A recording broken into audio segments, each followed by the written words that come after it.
রাজশাহীর অলিগলিতে একসময় কাঁসা পিতলের ঝনঝনানিতে মুখর থাকত বাজারপাড়া। বিয়ে, মুখে ভাত, উপহার সব উৎসবের সঙ্গে জড়িয়েছিল এই ধাতব জিনিসপত্রের গৌরব।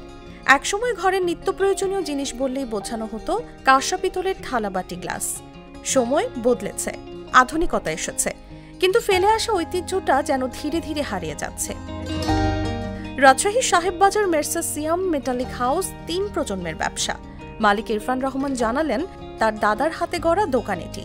ব্যবসা পুরনো হলেও আগের মতো আর এসব কাঁসার পণ্য আর বিক্রি হয় না। কাঁসার ব্যবসা আসলে এটা আমার দাদার আমলের ব্যবসা। আমার দাদার থেকে বাবা পেয়েছে, বাবার থেকে আমি পেয়েছি। কাঁসার বেচা কিনা আগের থেকে তুলনামূলক এখন একটু কম, দামটা অতিরিক্ত বেশি। দাম বেড়ে যাওয়ার কারণে আপনার কাঁসার ব্যবসাটা এখন একটু কম। একসময় ৫০ থেকে ৬০টি দোকান থাকলেও বর্তমানে রাজশাহীতে টিকে আছে মাত্র ৫টি কাঁসার দোকান। লক্ষ্মীপুর বাজারের ব্যবসায়ী ইলিয়াস হোসেনের মুখেও একই আক্ষেপ।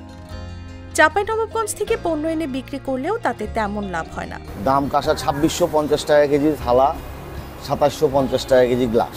তবে এখনো কিছু পরিবারে কাঁসার প্রতি ভালোবাসা রয়ে গেছে। অন্যান্য জিনিস সহজলভ্য, পরিষ্কার করা সহজ। আর কাঁসা তো আপনার ছাই বালি ছাড়া পরিষ্কার করা যাবে না, এই কারণে একটু ব্যবহারটা কম। ব্যবসায়ী নেতারা মনে করেন, সরকারি প্রণোদনা ও সচেতনতামূলক প্রচার চালাতে পারলে কাঁসা পিতলের হারানো গৌরব ফিরিয়ে আনা সম্ভব। এখন দরকার সম্মিলিত উদ্যোগ। নিউজ ডেস্ক, জাগো নিউজ।